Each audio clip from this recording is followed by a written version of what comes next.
A është krijimi i familjes një pengesë apo një mbështetje për karrierën e femrës? Në dekadat e fundit, roli i gruas në shoqëri ka kaluar një transformim të thellë. Ajo nuk është më e kufizuar vetëm në sferën familjare, mirë po luan rol të rëndësishëm edhe në fushat e tjera, siç janë ekonomia, shkencat, teknologjia, arsimi, politika e të tjera. Mirë po, në këtë zhvillim ka lindur një debat i vazhdueshëm. A mundet një grua të ndërtojë një karrierë të suksesshme dhe të krijojë një familje në të njëjtën kohë? Apo njëra duhet të vihet në pritje për t'i dhënë hapësirë tjetrës? Shoqëria shpesh vendos pritshmëri të larta për gratë të jenë nëna të përkushtuara, bashkëshorte të kujdesshme dhe njëkohësisht profesioniste të zonjat.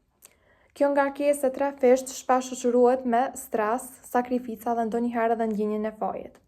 Por nga ana tjetër shumë gra thonë se familja u ka dhënë forcën dhe motivimin për të arritur më shumë.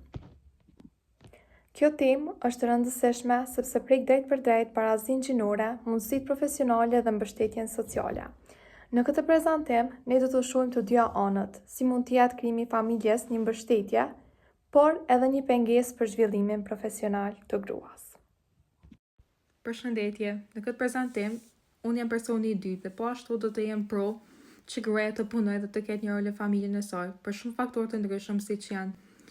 Nëse gruaja punon, ajo do të jetë një shtyllë e rëndësishme në familjen e saj dhe po ashtu pasja e fëmijëve dhe një familje mund ta ndihmojë atë që të motivohet akoma më tepër. Po ashtu një faktor tjetër është mbështetja psikologjike nga ana e bashkëshortit të saj dhe fëmijëve. Sa më shumë që ajo ndihet e vlerësuar nga familja e saj, si nga bashkëshorti, po ashtu edhe fëmijët, ajo do të jetë më motivuar për të punuar. Dhe po ashtu do të jetë një aspekt pozitiv për ngritjen e saj profesionale, dhe unë nuk e shoh familjen as pak si një pengesë që ajo të mos ketë sukses në karrierën e saj. Dhe gjithashtu gruaja mund të jetë edhe më suksesshme nëse ajo i ndan të gjitha detyrat e saj me burrin e vet.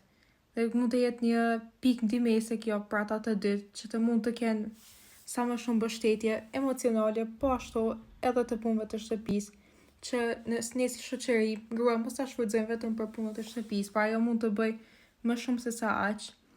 Dhe ndonjëherë ne duhet të vërtesohemi edhe më tepër. Pse krijimi i familjes mund të jetë pengesë për karrierën e femrës?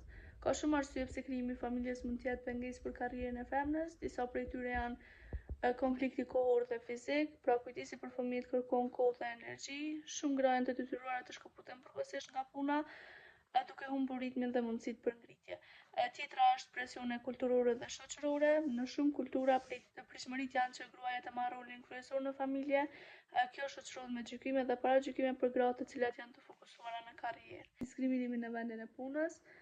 Shumë punëdhënës mendojnë që gratë që janë në familje janë më pak të përkushtuara dhe janë më pak të disponueshme në punë.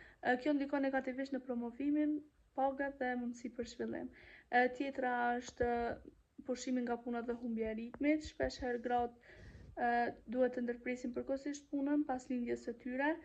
Kjo shkëputje mund të çojë në humbje përparësie në karrierë apo vështirësi për të rikthyer në të njëjtin ritëm. Tjetra është ndjenja e fajit. Pra shumë gra ndihen në faj nëse kalojnë më pak kohë me fëmijët e tyre dhe më shumë kohë në punë. Ky konflikt i brendshëm ndikon negativisht në performancën dhe mirëqenien e tyre.